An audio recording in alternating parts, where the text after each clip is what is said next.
Same slogan, same song, but the similarities end there for Donald Trump in his third presidential run. Because this time, his political baggage is even greater, with one state now trying to stop him from even standing in the election. A new test for American democracy, but with the same slogans in response. It's no wonder crooked Joe Biden and the far-left lunatics are desperate to stop us by any means necessary. They are willing to violate the U.S. Constitution at levels never seen before in order to win this election. Joe Biden is a threat to democracy. It's a threat. Yet, according to Colorado's Supreme Court, Trump is the threat, ruling him ineligible for office because of January the 6th.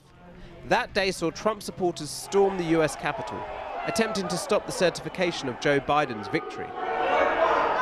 Colorado's highest court, by a slim majority, ruled that Trump incited the crowd and was part of the insurrection. We fight like hell, and if you don't fight like hell, you're not going to have a country anymore. So he's now disqualified from the state's Republican presidential primary because he went against the Constitution's 14th Amendment. Section 3 of that amendment says no person shall hold any office if they've previously taken an oath to support the Constitution, yet have engaged in an insurrection.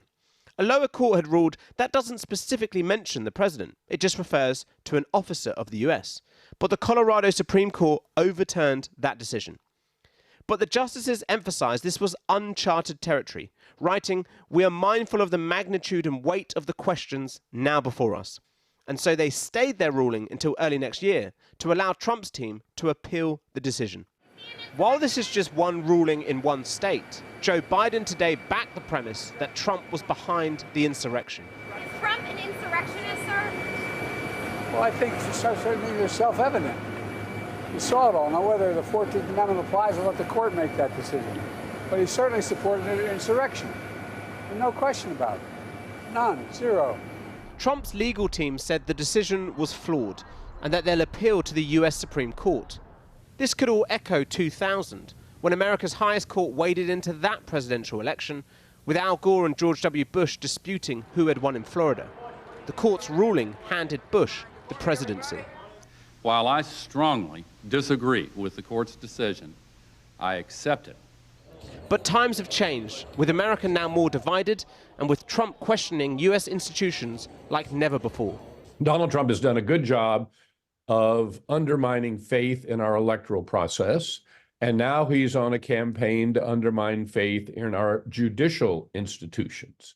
And so regardless of the Colorado decision, or the charges he faces in 4 court cases to do with alleged hush money payments, classified documents, and allegedly trying to overturn the election, it all fits a narrative older than all of those cases, that this is a witch hunt. Donald Trump has made a great many Republicans believe that the election was stolen and that the deep state is out to get him, and that by going after him, they're really going after his supporters. Trump is the Republican frontrunner, and Joe Biden's approval ratings are falling. Re-election bids are often referendums on a sitting president's record. It could be that which decides Biden's fate, rather than the criminal record of the man before him. Well, joining us now from Washington, D.C. is Mick Mulvaney, who was acting chief of staff to President Trump and is now co-chair of Actim's strategic advisors. Mick, it's good to have you back on the program. How bad is this for Donald Trump?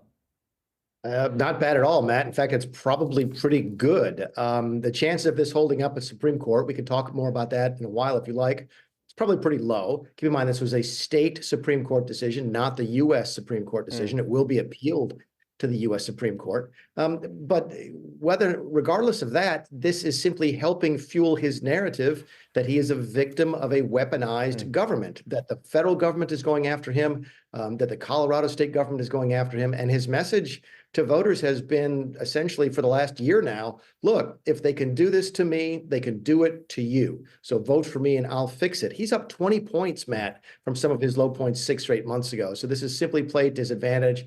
And I expect more of the same with this decision that came down today. I remember the first time we spoke about his legal woes was when the feds walked into Mar-a-Lago and seized all those documents. And he said, watch out, Matt, this is going to help him in the opinion polls. And so far, you've been right. But I just wonder, Mick, at what stage does that run out of road? At what stage does he think, you know what, the people in the middle who aren't the hardcore of Trump supporters, they're not going to like this? Yeah, I think it's a great question. And I think the answer is he runs out of road if he actually gets convicted. Keep in mind, he's not been convicted of anything yet. In fact, he's not even charged with insurrection, which is the basis of the Colorado effort to keep him off of the ballot. But that's another question. If he gets convicted of something, there's some really good polling data in the country from several sources now that say as much as 25% of his support might go away. Why is that important? Well, it really doesn't impact whether or not he's the Republican nominee, because there's very little chance of him getting convicted before, say, the summertime, and he will have enough delegates, enough primary wins to be the Republican nominee as early as the end of March. So it won't impact, a conviction wouldn't impact his ability to be the Republican nominee. But fast forward to next November, if he loses 25% of his support because of a conviction, there's no way he could beat Joe Biden. And is it possible that even if this, ruling from the Colorado Supreme Court, which is a swing state after all, is overturned, this could set a trend that would actually have an impact in the general election, because there'll be one state after another saying, no, this guy can't be on the ballot? Yeah, Colorado used to be a swing state. That's moving. States here change fairly frequently. Ohio used to be a swing state. Now it's Republican. Florida used to be a swing state. Now it's Republican. Georgia used to be a Republican state. Now it's a swing state. Colorado used to be a swing state. Now it's a Democrat state. Donald Trump was hardly going to even campaign in Colorado at all. So even if he stays off the ballot there, it won't impact the outcome.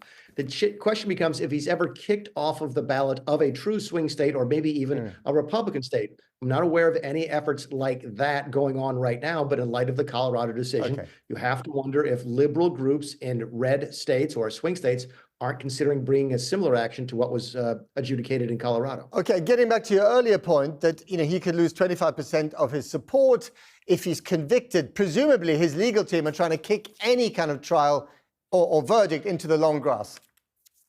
Sure, they're trying to delay it as much as they possibly can. The schedule is currently this. As of right now, the case in Washington, D.C. against him for the January 6 riots is scheduled to begin March 4th, which is the day before our first big primary day, what we call Tuesday.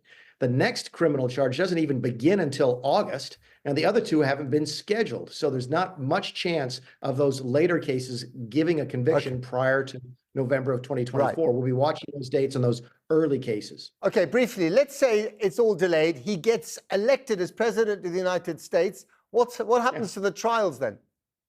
Unknown. We do know this.